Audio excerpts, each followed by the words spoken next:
बहुत बहुत स्वागत है दोस्तों आप सभी का।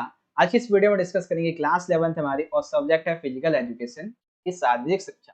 तो सेशन 2022-23 के लिए आपका एक न्यू रिवाइज सिलेबस आया है जिसमें आपके बहुत से डाउट्स यहाँ पे क्लियर किए गए। मोस्ट कॉमन डाउट है बच्चों का टर्म 1 के सिलेबस और एग्जाम को लेकर। तो देखो टर्म 1 का सिलेबस जो है आपका वो यहाँ पे बता दिया गया है। टर्म 1 के सिलेबस में टोटल आपको 5 चैप्टर्स पढ़ने हैं और ये टीचर्स की जिम्मेदारी है कि 31 सितंबर तक आपका सिलेबस प्लस में रिवीजन कंप्लीट करवाना। ठीक है। एंड मिडल ऑफ अक्टूबर 2022 में आपके जो टर्म 1 के एग्जाम्स रहेंगे वो स्कूल बेस पे कंडक्ट करवाए जाएंगे। टर्म 1 का एग्जाम सिलेबस का जो डाउट था सॉर्ट आउट हो गया। अब ये चैप्टर्स कौन से हैं इसे आगे डिस्कस करें। सेकंड डाउट आ जाता है टर्म 2 यानी कि एनुअल मोड का जो एग्जाम है इसको लेकर। तो देखो भाई इस बार एक बहुत बड़ा मेजर चेंज ये है कि आपका जो एनुअल मोड रहेगा, जो टर्म 2 का मोड रहेगा, वो आपके लिए काफी इंपॉर्टेंट है। यानी कि इस बार वार्षिक परीक्षा में आपका जो पूरा का पूरा जो पाठ्यक्रम है यानी कि कंप्लीट जो आपका सिलेबस है वो आपसे पूछा जाएगा और ये टीचर्स की जिम्मेदारी है कंप्लीट सिलेबस का एक तो आपको एक्सप्लेनेशन, इंपॉर्टेंट क्वेश्चन सभी करवा दे, प्लस में रिवीजन दोबारा से करवाना 31 जनवरी 2023 तक ये मैंडेटरी है टीचर्स के लिए। क्योंकि मिडल ऑफ फरवरी 2023 में आपका जो एनुअल मोड का एग्जाम होगा, वार्षिक परीक्षा वो कंडक्ट होंगी और यही आपके लिए इंपॉर्टेंट है। जैसे 12th में होता है वैसे ही 11th में इस बार एनुअल मोड आपके लिए इंपॉर्टेंट। तो टर्म 1 टर्म 2 का ये यानी कि एनुअल मोड का जो आपका क्वेरी थी, आई होप आपको यहाँ पे समझ में आ गई होगी अच्छे से।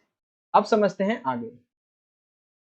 अभी भी अगर आपका कोई डाउट, कोई क्वेश्चन होता है इस वीडियो को देखने के बाद में, तो आप मुझे इंस्टाग्राम पे मैसेज कर सकते हो। अगर आपको सिलेबस का पीडीएफ डाउनलोड करना है तो आप हमारा टेलीग्राम का ग्रुप होगा 11th क्लास का, डिस्क्रिप्शन बॉक्स में लिंक होगा, जाके ज्वाइन कर सकते हो या फिर सर्च कर सकते हो जीएसके 11th क्लास इस तरह। चलिए देखो, अगर हम टर्म 1 की बात कर लें तो टोटल आपको कितने 5 चैप्टर्स पढ़ने थे, अभी हमने देख लिए। अब देखो 5 चैप्टर्स वो कौन से हैं, पहले हम हिंदी में देखेंगे फिर हम उसे इंग्लिश में समझेंगे। तो देखो 5 चैप्टर में सबसे पहला हमारा चैप्टर है यहाँ पे शारीरिक शिक्षा में बदलती प्रतिक्रियाएं और करियर। सेकंड है ओलंपिज्म। थर्ड है हमारा योग और फोर्थ है CWS यानी कि शारीरिक शिक्षा एवं खेल, किसके लिए, विशेष आवश्यकता वाले बच्चों के। एंड 5 है हमारा शारीरिक पुष्टि, स्वास्थ्य और सुयोग। तो हमें चैप्टर्स तो पता लगे कि टोटल हमें इक्वल वाइज 5 चैप्टर पढ़ने हैं। अब एक चीज और याद रखना कि आपके बुक में जो भी टॉपिक दिए हो उससे मतलब नहीं है। जो टॉपिक्स यहाँ पे ये जो मैंने अंडरलाइन कर रखे हैं चैप्टर वाइज, ठीक है ना, ये चैप्टर वाइज आपको टॉपिक्स पढ़ने हैं। ठीक है, ये चैप्टर्स आपको पढ़ने हैं बस। बाकी उसमें जितने भी टॉपिक दे रखे हैं मतलब नहीं।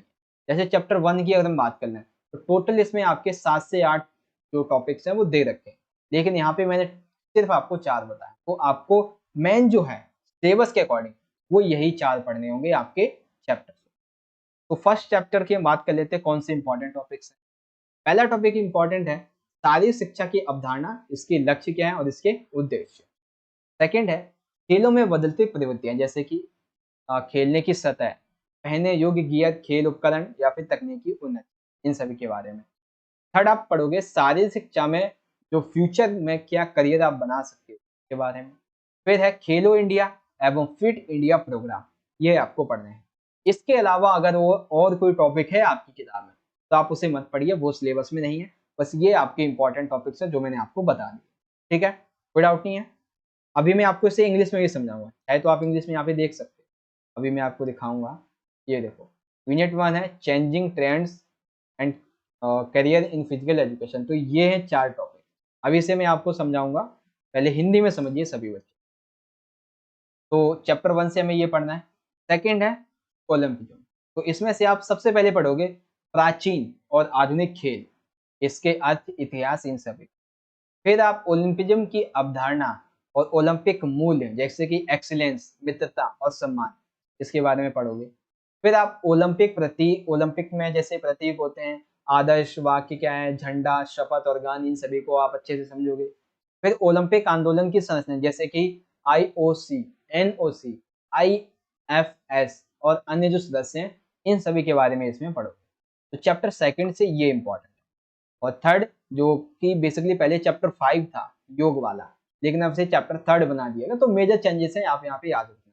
इसमें आप पढ़ोगे योग के अर्थ और इसके महत्व के बारे में, अष्टांग योग का परिचय, अष्टांग योग में अष्ट योग आते हैं, उनके परिचय के बारे में, योगिक क्रियाओं का परिचय जिसे आप षटकर्म कहते हो, ये आपको पढ़ना। यही 3 इंपॉर्टेंट है इस चैप्टर से।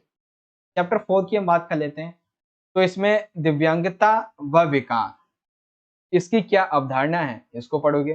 फिर दिव्यांगता के क्या प्रकार हैं, इसके क्या क्या कारण होते हैं, इसकी कैसी प्रकृति होती है, जैसे कि बौद्धिक अक्षमता, शारीरिक अक्षमता, इन सभी के बारे में आप इसमें अच्छे से डिस्कस करोगे। फिर आप अनुकूलित यानी कि रूपांतरित जो शिक्षा है, इसके उद्देश्य, इसके लक्ष्य, इसको पढ़ोगे।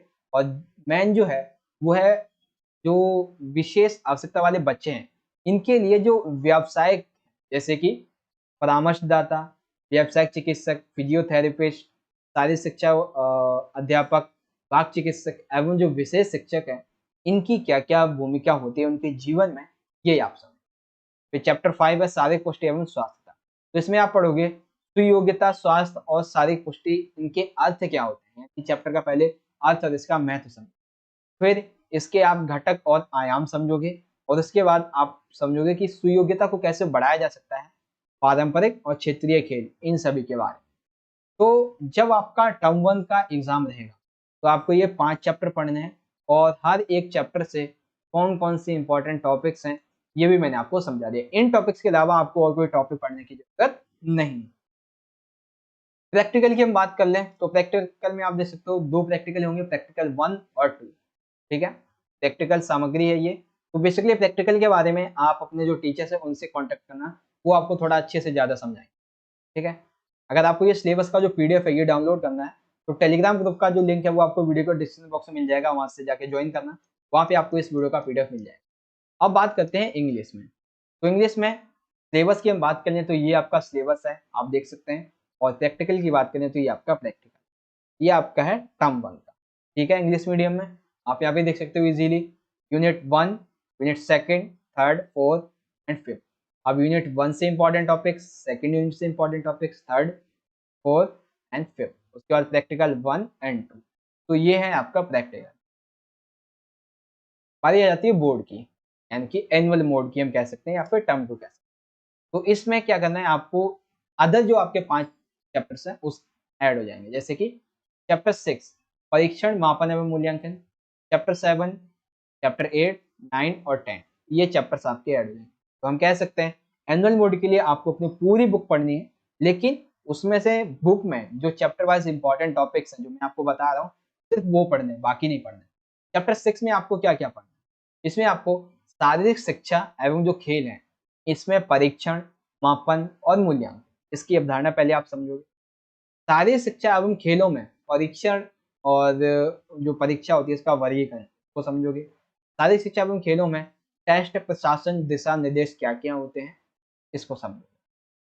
उसके बाद चैप्टर नंबर 7, तो इसमें आप पढ़ोगे शारीरिक रचना विज्ञान और शरीर क्रिया विज्ञान की परिभाषा, और व्यायाम, खेलकूद, इन सभी का महत्व।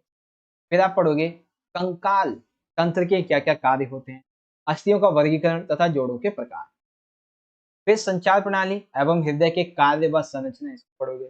श्वसन तंत्र के कार्य एवं संरचना क्या होती है, इसे समझो। फिर हमारा चैप्टर आ जाता है 8, तो खेलों में काइंजियोलॉजी यानी कि पेशीय गति विज्ञान, इसे समझोगे। और बायोमैकेनिक्स यानी कि शरीर क्रिया विज्ञान, इसकी परिभाषा और इसका महत्व। बायोमैकेनिक्स के सिद्धांत क्या होते हैं। फिर शरीर गतिविधियों के प्रकार, जैसे कि फ्लेक्शन, एक्सटेंशन, बाकी के जो यहाँ पे दे रखे हैं इन सभी। अक्ष और समतल शरीर की गतिविधियों में इनका उपयोग, अतिक्रमण एवं अवधारणा को समझो। फिर आता है चैप्टर नंबर 9, तो चैप्टर नंबर 9 की अगर हम बात करें तो इसमें से आप सबसे पहले शारीरिक शिक्षा एवं खेलों में मनोविज्ञान की जो परिभाषा है और उसका महत्व, इसे समझेंगे। किशोरों की समस्याएं क्या होती है, उनका समाधान कैसे किया जा सकता है। टीम जो सामंजस्य होता है, ये क्या होता है, खेल में इसका क्या महत्व। फिर अध्याय 10, खेलों में प्रशिक्षण और डोपिंग, तो इसमें आपको खेल प्रशिक्षण की अवधारणा, सिद्धांत पढ़ना है।